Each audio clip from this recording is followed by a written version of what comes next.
Saudi Arabia-led consortium completes Newcastle United takeover. Takeover of English Premier League club had collapsed last year amid concerns about Saudi human rights abuses and piracy. English Premier League football club Newcastle United have been taken over by a Saudi Arabian-backed consortium, the league said, after a protracted takeover and legal fight involving concerns about piracy and rights abuses in the kingdom.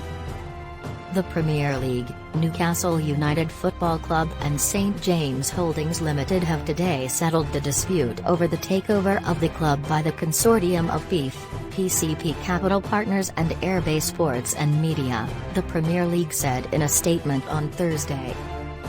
Following the completion of the Premier League's owners and directors test, the club has been sold to the consortium with immediate effect.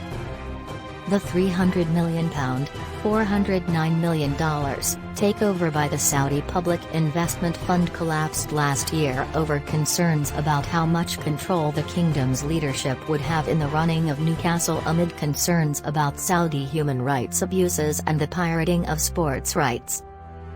Amnesty International has warned that the takeover represents sports washing of the Gulf Kingdom's human rights record. PIF has had to offer assurances to the Premier League that its chairman, Saudi Crown Prince Mohammed bin Salman, and in turn the state will not have any control of the running of Newcastle. "We are extremely proud to become the new owners of Newcastle United, one of the most famous clubs in English football," PIF Governor Yasir Al-Rumawi said. "We thank the Newcastle fans for their tremendously loyal support over the years and we are excited to work together with them." The PIF will be the majority partner alongside wealthy British-based Reuben Brothers and financier Amanda Stavely. The takeover ends the 14-year ownership by British retail tycoon Mike Ashley, who has been widely viewed as a figure of scorn in the one-club city, whose St James Park Stadium is affectionately dubbed the Cathedral on the Hill. His ownership has been marked by chronic underinvestment in the playing squad, his use of Newcastle as a vehicle to promote his business interests, and a general lack of ambition despite the club attracting regular home crowds of more than 50,000. Newcastle has not won a major trophy since the 1955 FA Cup and its last league title was in 1927.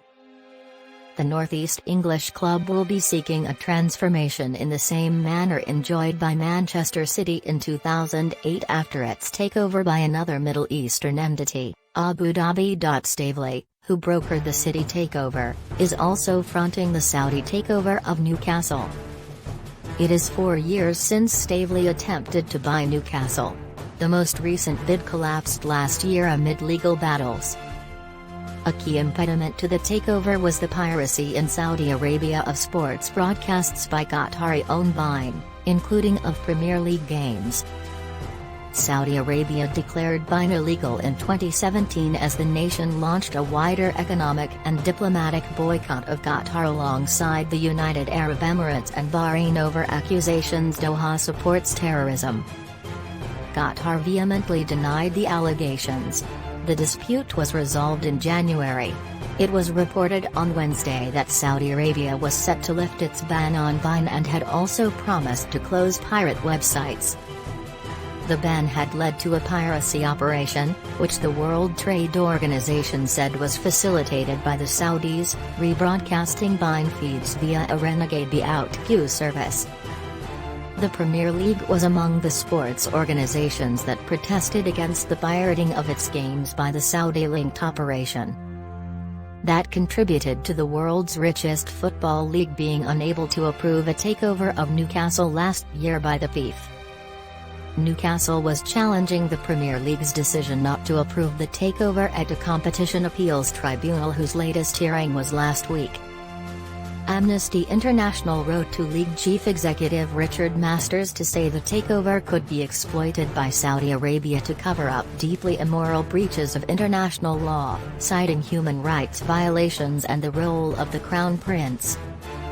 Amnesty raised concerns with Masters about the 2018 killing of journalist Jamal Khashoggi in the Saudi consulate in Istanbul after U.S. intelligence services said they believe the slaying came at the Crown Prince's orders. The kingdom has denied that. Agnes Callamard, a UN special rapporteur who authored an inquiry into the killing, called for sanctions on Crown Prince Mohammed and said responsibility for Khashoggi's killing falls on Saudi Arabia. The report found sufficient credible evidence regarding the responsibility of the Crown Prince, demanding further investigation. Commenting on the completed takeover of Newcastle United, Amnesty's head of campaigns in the UK, Felix Jenkins, told the AFP news agency that today's decision shows that English football is open for business when it comes to sports washing.